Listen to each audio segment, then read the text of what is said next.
All right, I have another instrument overview slash review. Though I will be right up front and say that I don't know how genuine a review of this instrument can be, since I'm the one who built it. As you can tell, this is a Serpent. What is a serpent? Well, it's a brass instrument that's, well, of course, there's not a bit of brass on it except the mouthpiece, which isn't actually part of the this instrument anyway.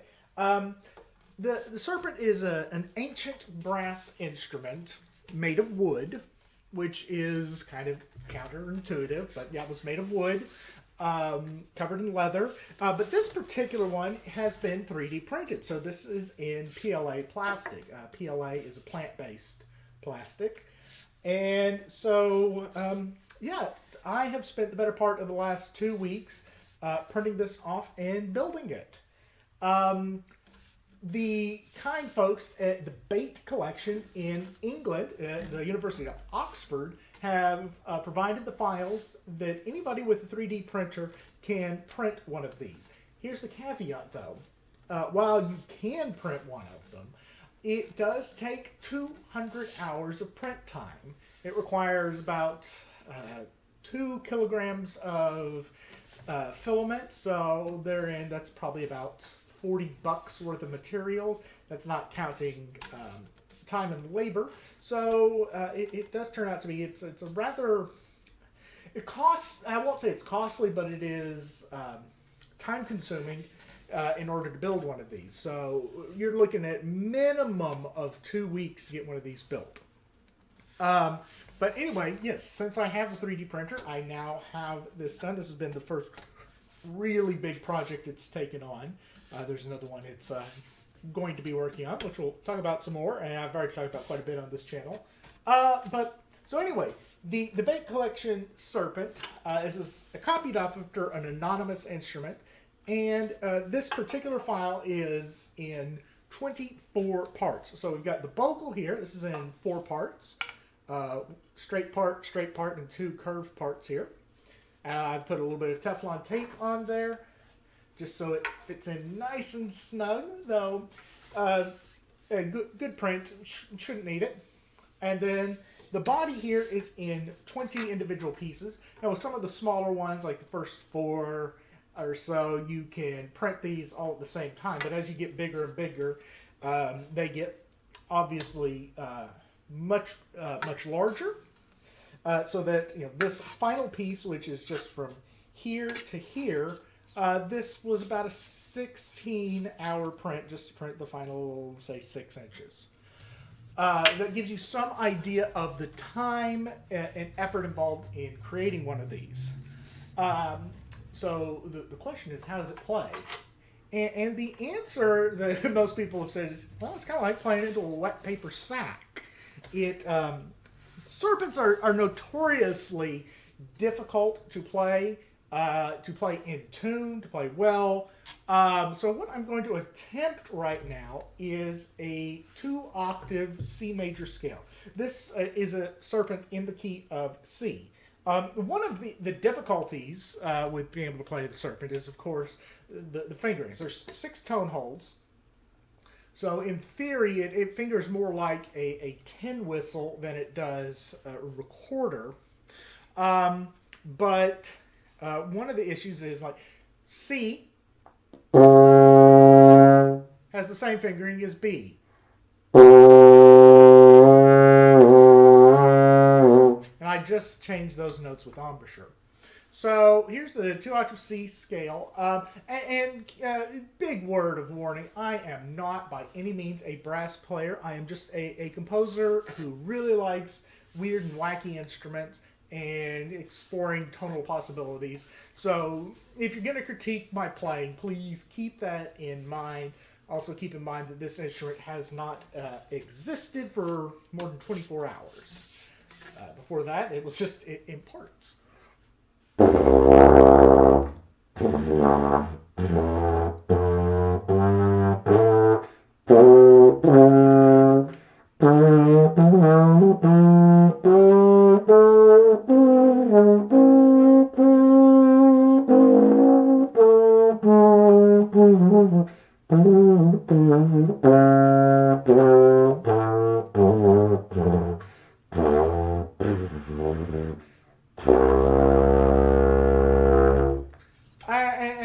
tell, it's not the greatest sound in the world.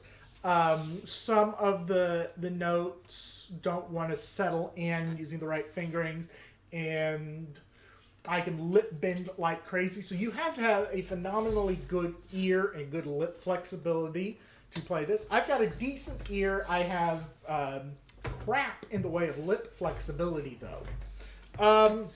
So what was this instrument used? Well, we know it was probably used starting at least in the Renaissance era, if not even into the late medieval era. We find it in works of church music.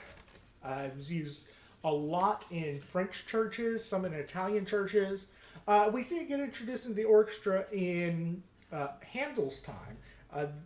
Handel's original performance of music for the Royal Fireworks had a serpent that was probably playing along with the contrabassoon. In fact, we'll find serpent and contrabassoon getting mixed together quite frequently. There are examples of it being used by Beethoven. Let's see, did Mendelssohn use it? No, Mendelssohn used its successor, the bass horn. Berlioz did use it in the original scoring of Symphonie Fantastique. So in that, it was one serpent and one ophicleide, which I'll show you here in just a minute. And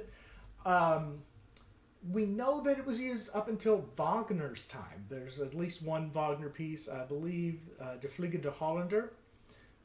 Is it Hollander that has it? I think so. Or maybe Rienzi, one of the really early Wagner operas, has a part for Serpent in it. And incidentally, the serpent plays along with the bassoons and not with the brass. And I think Wagner realized that its tone quality fit more with woodwinds than it did with brass, because it's not a very powerful instrument. And composers really wanted a more powerful instrument in the bass, which is why the ophicleide came along. Ophicleide means keyed serpent. So this instrument here has keys, whereas the serpent doesn't.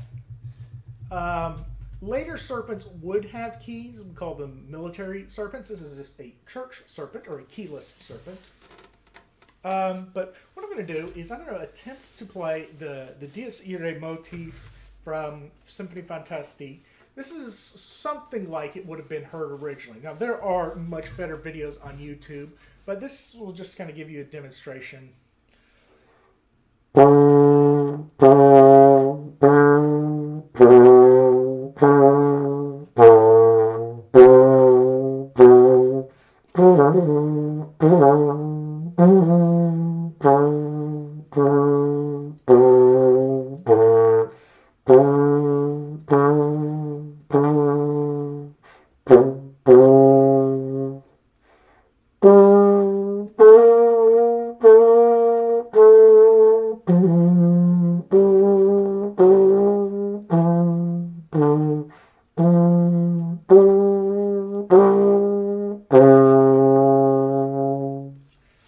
So there is the Dies Irae on the serpent.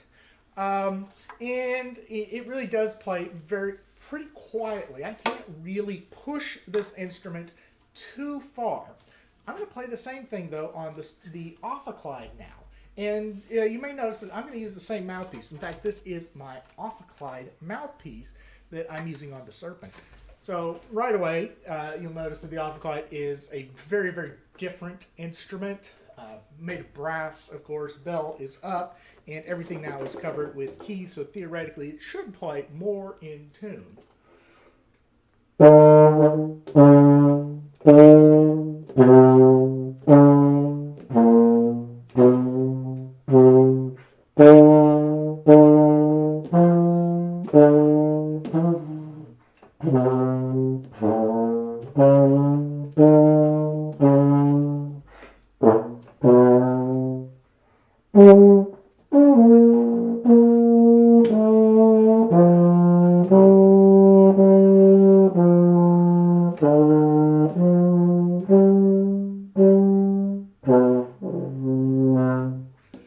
And of course, I started forgetting my fingerings along the way. One thing is my ophicleide is in B flat, whereas the serpent is in C. So I'm having to kind of think, oh, the B flat fingerings, C fingerings. That said, the fingerings are absolutely nothing alike. So there is that. Back to the Serpent here. Why did I make one? Well, because I do like collecting weird and unusual instruments, and who knows, there might be a call sometime for somebody to come and play Serpent. I'd probably loan this out to an actual brass player who could make a better sound out on it than I. But that said, if anybody would like a 3D printed Serpent, I would offer these up for sale for anyone who wants them, with the caveat that it is going to be a little bit more pricey because of the time involved, the materials, and making it appear nice as a finished product. It would probably be about $500 just to print one out. And remember, there's 200 hours of print involved in this. Further on that, I have taken really pretty great care, at least in the upper part here, to smooth and polish this out. You can maybe hear my hand running it over this. It's a really smooth glass, almost glassy surface up here. But with the newer parts, it's still really rough down here, and I just have not gotten over that with a really fine grit sandpaper, which will occur. So the whole thing will have a really nice, glossy, smooth finish. This part up here has really been polished down with a wet sandpaper, about 1500 grit, and we're getting there on this bottom part. It takes a few sanding sessions, but overall, I'm pretty happy with it. It's a fun instrument. It is absolutely a conversation starter. Somebody comes over, what the heck is that? That's a Serpent. It's an instrument that has not been used really in 200 years. You want to play? Maybe next time Richard Bobo's over, he'll bring his, and we'll have some Serpent duets. Maybe we'll see who's the worst player. Who knows? But anyway, yeah, that is all about the 3D printed Serpent. Let me know what you think. Of course, you can always comment on my playing and tell me how absolutely atrocious it is. Trust me, I know. I do not make my living playing brass instruments. This guy right back here, the bassoon, is my axe of choice. So anyway, there it is, 3D printed Serpent. And hopefully this video comes out, because this is literally the 5th time I've recorded this video this afternoon.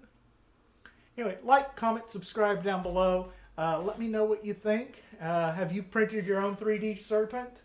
And as always, thanks for watching.